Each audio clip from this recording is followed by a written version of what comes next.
Assalamualaikum warahmatullahi wabarakatuh. Selamat malam semuanya.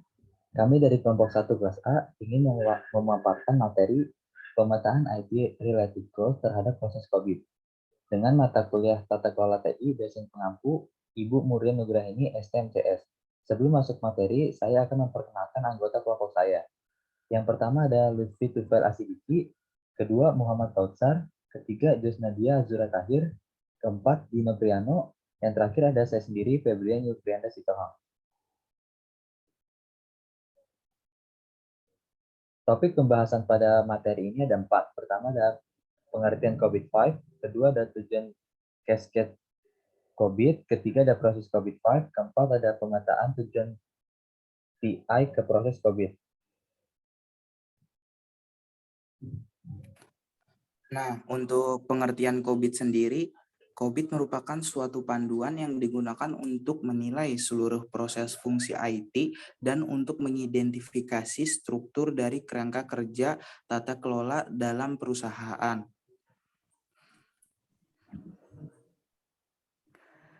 Nah, yang kedua ada tujuan cascade COVID. Tujuan cascade COVID-5 adalah mekanisme untuk menerjemahkan kebutuhan stakeholder yang spesifik, tujuan organisasi, tujuan terkait IT, dan tujuan enabler yang bisa dilaksanakan dan disesuaikan.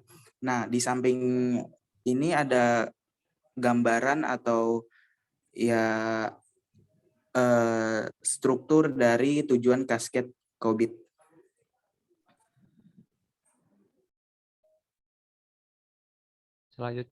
Selanjutnya ada beberapa keterangan tujuan dari COVID-5. Yang pertama ada COVID-5 menetapkan 17 tujuan organisasi atau enterprise goals yang terdiri dari 4 dimensi balanced scorecard yang membawahi tujuan organisasi yang sesuai. Tujuan organisasi dan hubungan antara ketiga tujuan inti organisasi yang merupakan realisasi keuntungan, optimasi risiko, dan optimasi resource atau sumber daya. Untuk memperoleh tujuan terkait TI atau IT-related goals, maka dilakukan pemetaan enterprise goals yang sesuai dengan 17 IT-related goals COVID-5. Hasil pemetaan ini mendapatkan 11 IT-related goals dengan cara memilih proses yang berkategori primer.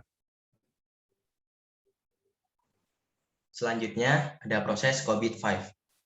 Proses COVID-5 dibagi menjadi 5 tahapan. Yang pertama ada evaluasi, langsung, dan pantau atau EDM, yaitu proses tata kelola yang berhubungan dengan stakeholder fokus pada optimasi sumber data untuk melakukan evaluasi. Yang kedua, sejajarkan, rencanakan, dan atur atau APO. Fokus pada mengidentifikasi cara terbaik TI agar dapat berkontribusi terhadap tujuan bisnis.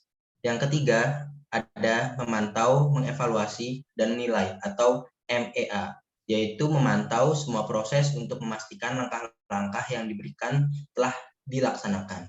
Yang keempat, pengiriman layanan dan dukungan atau DSS, yaitu menerima solusi agar dapat digunakan bagi pengguna akhir. Yang terakhir ada bangun, akuisisi, dan implementasikan atau BAI. Next.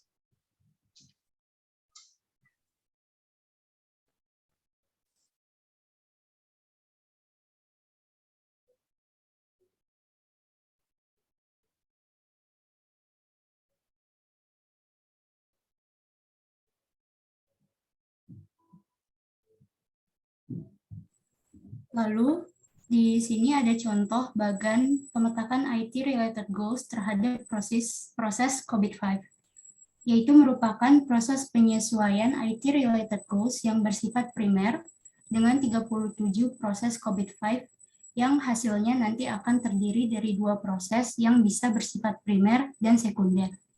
Pemetakan ini sepertinya berfungsi sebagai dasar penelitian selanjutnya untuk mengukur kapabilitas tata kelola TI pada pengelolaan layanan teknologi informasi.